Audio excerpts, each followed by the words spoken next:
Hello বন্ধুরা, মৌসুমী রান্নাঘর daily ব্লগে সবাইকে স্বাগত জানাই। আজকে হচ্ছে প্যাটিস মতন করার চেষ্টা করছি। দেখি কতদূর করতে পারি। আমরা তো আর যারা হোটেলে কাটো তোমার তো পারবো না, তবে চেষ্টা করছি। ব্লগটা দেখতে থাকুন। আর আজকে রথযাত্রা, কালকে বলেছিলাম বন্ধুরা, কালকে হয়নি, আজকে হবে। তো কালকে যেটা সরি, তো আজকে ব্লগটা দেখতে থাকুন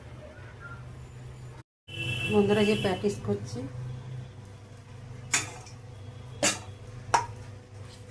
পুর দিয়ে আমি লম্বা করেই করছি। মুখটা বন্ধ করে দেবো। পিস, গাজর আর আলু সব দিয়ে গ্রেট করে, আর ভাজা মশলা দিয়ে, আর তেলের মধ্যে এটা ছেড়ে দিয়ে ভাজা মশলা দিয়ে নুন হলুদ আর একটু মিষ্টি দিয়েছি। এই যে প্যাকেটসগুলো করে করে রাখছি, এবার ভাজবো।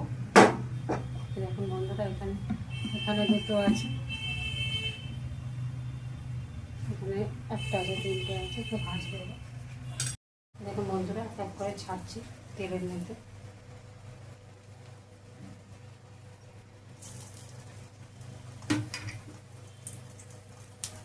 ভাজা হয়ে যাক, তারপর দেখাচ্ছি আপনাদের।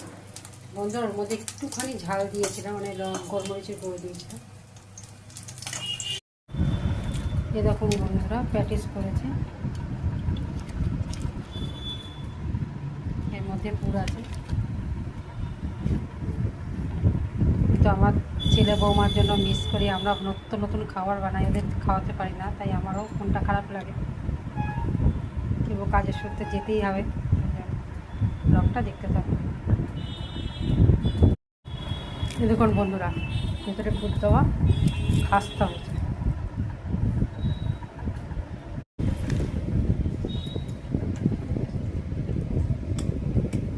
খেতে খুব ভালো হয়েছে, আপনারা করে খেয়ে দেখবেন, খুব ভালো লাগবে সকালে বা বিকালে জল খাওয়া।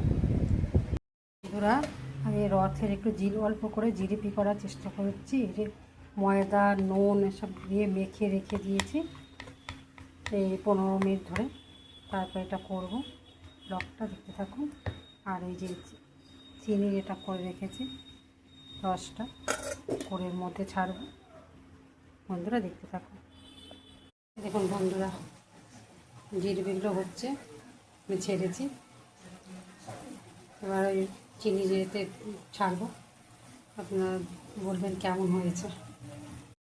দেখুন বন্ধুরা, পাঁপড় ভাজা আর আজকে রথের জিলিপি। ঠিক আছে, এই যে জিলিপি তৈরি করে যেটার মধ্যে সব ভিজিয়েছিলাম, চিনির রসেতে ভেজাচ্ছি। আর এই যে এরকম কত মচমচ হয়েছে, ভেঙে যাচ্ছে এরকম। তো এই যে সব জিলিপি করেছি।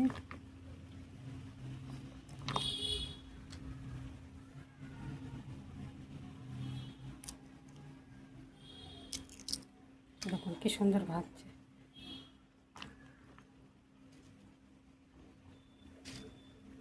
রথের জিলিপি আর হচ্ছে পাঁপড় ভাজা।